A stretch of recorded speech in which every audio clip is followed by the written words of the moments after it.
విషయం గురించి ఆఖరిసారిగా నేనే ఆయనతో డైరెక్ట్గా మాట్లాడతాను. మీ ఇష్టం. నేను మాత్రం అలా చెయ్యొద్దనే చెప్తాను. ఎందుకంటే ఈ విషయంలో ఆయన ఖచ్చితమైన నిర్ణయం తీసుకున్నారు. మరోసారి ఆయన మాటలు విని మీరు బాధపడటం కన్నా వేరే జరిగేదేం ఉండదు.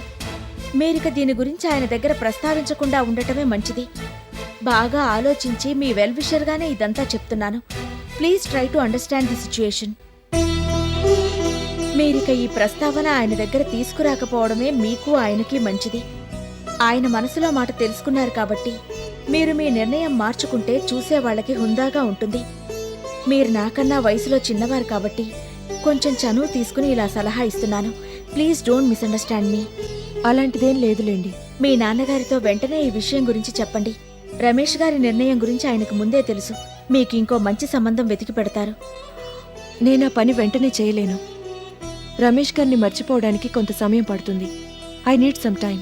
Anyway, I wish you all the best. Thanks.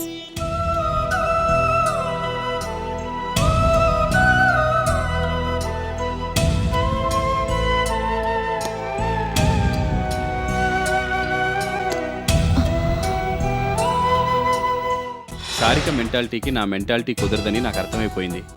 పెళ్లి చేసుకుని ఇద్దరం బాధపడే కంటే ఆ విషయం గురించి మర్చిపోవడమే మంచిది. మీరు సారికని క్షమించలేకపోతున్నారా? లేదు, నాకు సారిక మీద ఎలాంటి కోపం లేదు.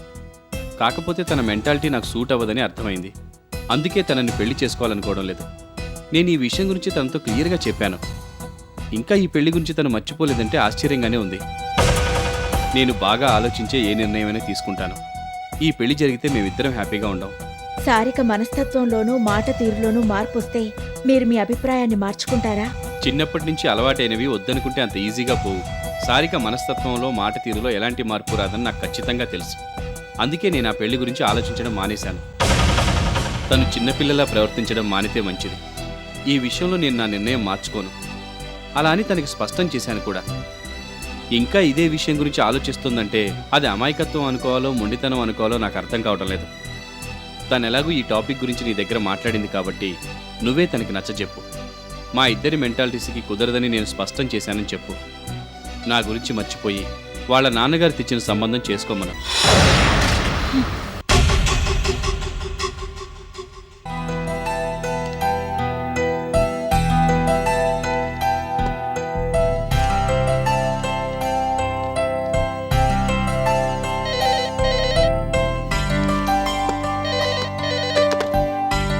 ఎస్, ఎవరు? సూర్య గారా? కనెక్ట్ చేయి.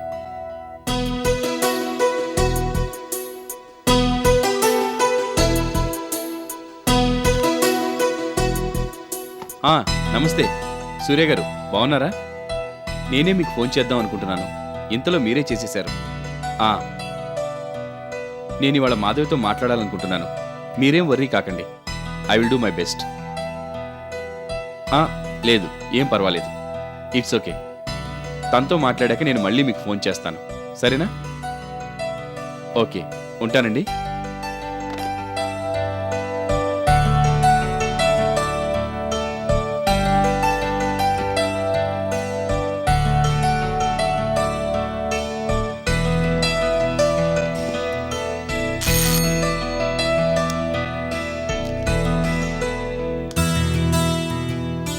ఈ చెక్స్ తీసుకెళ్ళు. Okay sir.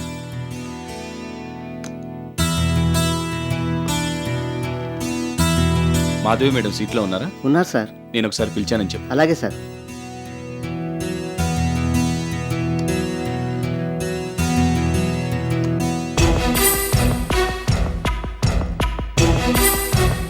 నేనెంతో ట్రై చేశాను, కానీ మాధవి లేని జీవితాన్ని ఊహించుకోలేకపోయాను.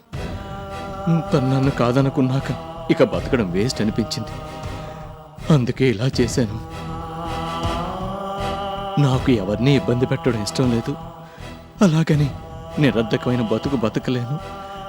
అందుకే నా దారి నేను చూసుకోవాలనుకున్నాను. మీరెంత చెప్పినా ఇప్పటికీ నా మనసు మారడం లేదు. మాధవి లేకుండా నేను బతకలేను. అలా అంటే ఎలా? మమ్మల్ని ఏం చేయమంటారు? తనకి ఇష్టం లేదని మాధవ్ చెప్తుంటే మేము బలవంతంగా ఒప్పించలేం కదా. నేనెవరిని ఒప్పించమనడం లేదు. నాకెవరిని ఒప్పించడం కూడా ఇష్టం లేదు. మాధవి లేకుండా మాత్రం నేను బతకలేను, అది ఖాయం. అది తెలిసే ఈ లోకం నుంచి నిష్క్రమించాలనుకున్నాను. బాధపడుతూ బతకడం కన్నా అదే నయం అనిపించింది. మాధవి తన దారి తను చూసుకున్నప్పుడు నేను నా దారి చూసుకోవడంలో తప్పే ఉంది.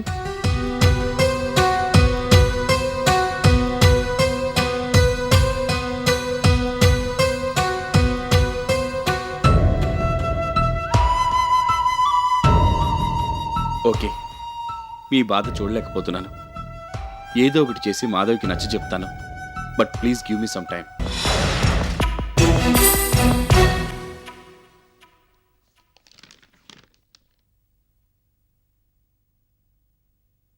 మేడం, ఎస్, రమేష్ సారు మిమ్మల్ని ఒకసారి రమ్మన్నారు madam.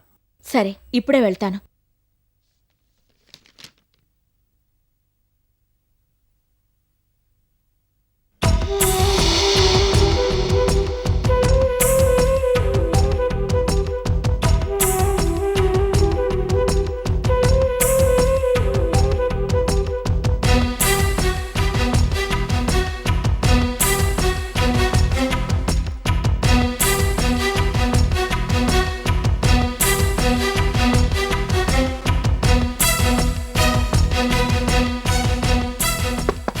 May I come in sir? Yes, please come in. Good morning sir. Good morning. Please have a seat.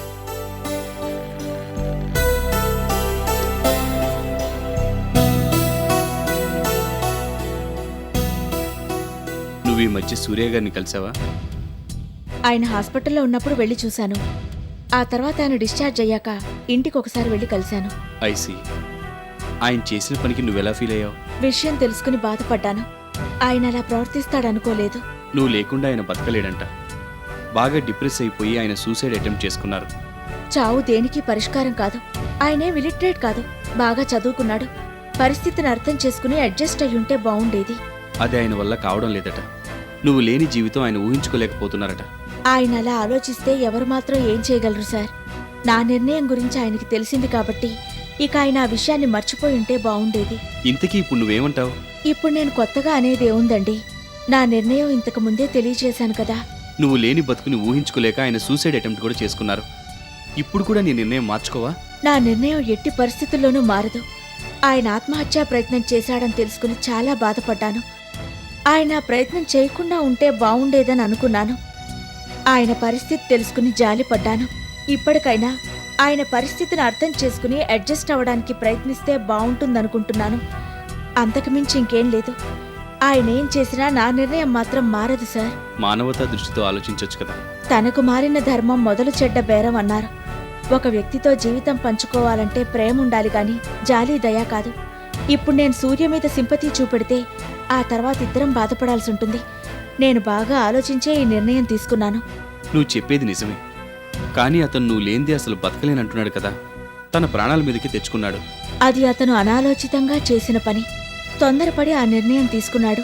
ఏదేమైనా నువ్వే ఇప్పుడు అతన్ని కాపాడగలవు. అతనికి మళ్ళీ బతుకు మీద ఆసక్తి కలగాలంటే అది నీ చేతుల్లోనే ఉంది. లేదు రమేష్ గారు, నా చేతుల్లో ఏమీ లేదు. నేనన్నీ ఆలోచించే ఈ నిర్ణయం తీసుకున్నాను. నేను అయిష్టంగా అతనితో కలిసి ఉండలేను. అదెవరికీ మంచిది కాదు. నేనలా చేస్తే ఇప్పుడు అతను పడే బాధ కన్నా 10 ఎక్కువ బాధపడాల్సి ఉంటుంది. నా మనసులో అతనికి స్థానం లేనప్పుడు నేను అతనితో కలిసి ఉండకూడదు. అలా చేస్తే అతన్ని దారుణంగా మోసం చేసినట్టవుతుంది. మీరే చెప్పండి, నన్ను అన్యాయం ఎలా చేయమంటారు? నువ్వెప్పుడో జరిగే దాని గురించి ఆలోచిస్తున్నావు. ఇప్పుడు అతని బతుకుని ఎలాగైనా నిలబెట్టాలి. అది నీ చేతుల్లోనే ఉంది. నేనెప్పటికీ సూర్య శ్రేయోభిలాషినే. తనకి మంచి జరగాలనే కోరుకుంటాను.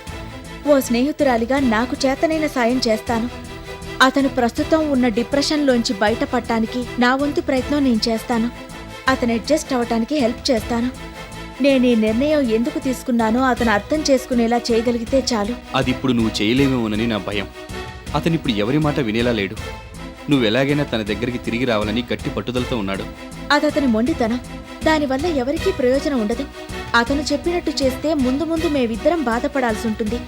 అతను పరిస్థితిని అర్థం చేసుకోగలిగితే ఇద్దరం హ్యాపీగా ఉండగలుగుతాం.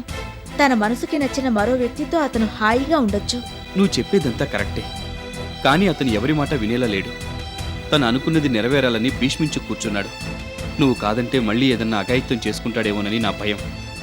నువ్వు లేకుండా తను బతకలేనని ఏడుస్తూ నాతో చెప్పాడు. అప్పుడు ఏమనాలో నాకు అర్థం కాలేదు. నీకెలాగైనా నచ్చజెప్పి నీ మనసు మారుస్తానని అతనికి మాటిచ్చాను. అతన్ని కాపాడుకోవడానికి నాకు వేరే మార్గం కనిపించలేదు. మీ స్థానంలో ఎవరున్నా అలాగే చేసుండేవాళ్ళు. అతని మాటలు వింటే ఎవరికైనా కంగారు పుడుతుంది. అయితే ఇప్పుడు ఏం చేద్దాం? నేనే అతనితో మాట్లాడి నచ్చ చెప్పడానికి ప్రయత్నిస్తాను. నా కోసమైనా నువ్వు నీ నిర్ణయాన్ని మార్చుకోలేవా? మీరంటే నాకు ఎనలేని అభిమానం, గౌరవం. కానీ అలాగని మీకోసం ఆత్మవంచన చేసుకోలేను కదా. ఇప్పుడు లేని ఆనందం ఉన్నట్టు నటిస్తే మాత్రం ఆ తర్వాత తనతో సంతోషంగా ఉండగలనా? ఎన్నాళ్ళని నన్ను నేను చీట్ చేసుకుంటూ తనని చీట్ చేయగలను? మీ మాట కాదంటున్నందుకు నాకు బాధగానే ఉంది. కానీ మీరే ఆలోచించండి. ఇప్పుడు నేనున్న పరిస్థితుల్లో ఇంతకన్నా ఏం చేయగలను? రమేష్ గారు, నేను ఒకసారి లోపలికి రావచ్చా? Please come in.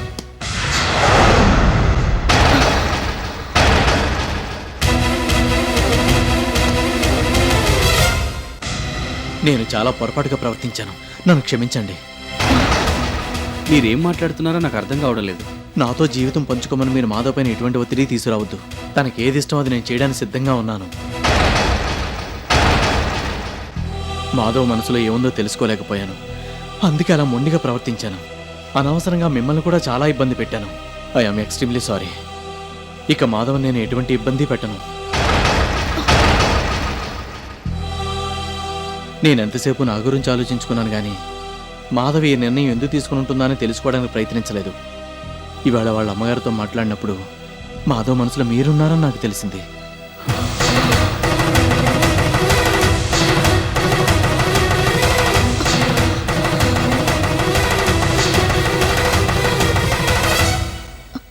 అవును రమేష్ గారు, మాధవ్ మనసులో మీరే ఉన్నారు.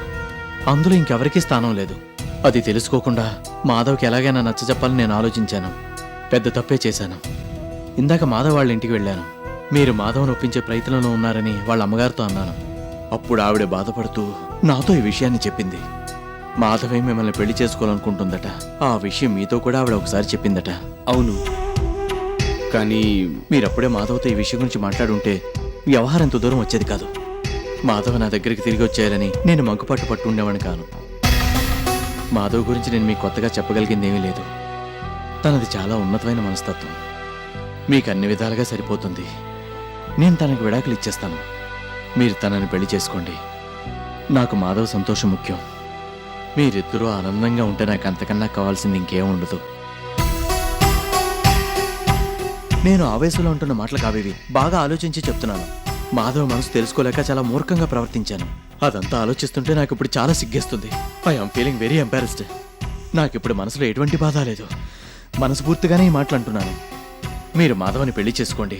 తను ఇప్పటిదాకా జీవితంలో అన్ని కష్టాలను అనుభవించింది. ఇప్పటి నుంచైనా తను సుఖంగా సంతోషంగా ఉండగలిగితే నాకంతే చాలు.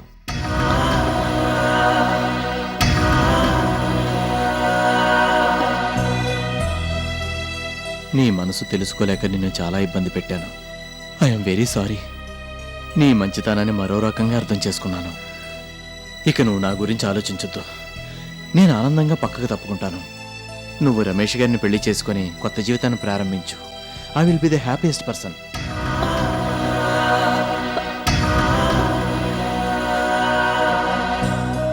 మాధవ్ వాళ్ళ అమ్మగారు మీతో తన మనసులో మాట గురించి చెప్పారు కదా. మీరప్పుడే చొరవ తీసుకుని ఎందుకు తనతో మాట్లాడలేదు? నాకు ఆ టాపిక్ని ఎలా ప్రస్తావించాలో అర్థం కాలేదు. మాధవే ధైర్యం చేసి దాని గురించి నాతో మాట్లాడుతుందేమోనని అనుకున్నాను. నాతో ఆ విషయం మాట్లాడడానికి తగిన సమయం కోసం ఎదురు చూస్తుందేమో అనుకున్నాను. ఇంతలో మీ గురించి ఆలోచించాల్సి వచ్చింది. మీ ఆనందం కోసం నేను పక్కకు తప్పుకొని మాధవ్కి ఎలాగైనా నచ్చజెప్పి మీ దగ్గరికి పంపిద్దాం అనుకున్నాను. I'm very sorry. ఈ విషయంలో మీ ఇద్దరిని చాలా బాధ పెట్టాను. ఇక మీరు అటువంటి ప్రయత్నం ఏది చేయనక్కర్లేదు. నేను మాధవ్ సంతోషానికి అడ్డురాను. తనకి విడాకులు ఇచ్చేస్తాను. మీరు తనని పెళ్లి చేసుకోండి. మీకు నా మాటల మీద నమ్మకం కుదరటం లేదా? నేను ఇదంతా మనస్ఫూర్తిగానే చెప్తున్నాను. ముందు ముందు మీ ఇద్దరిని ఏ రకంగా ఇబ్బంది పెట్టను. మీ జీవితంలో నేను జోక్యం చేసుకోను. మీరిద్దరూ ఆనందంగా ఉండటమే నాకు కావాలి.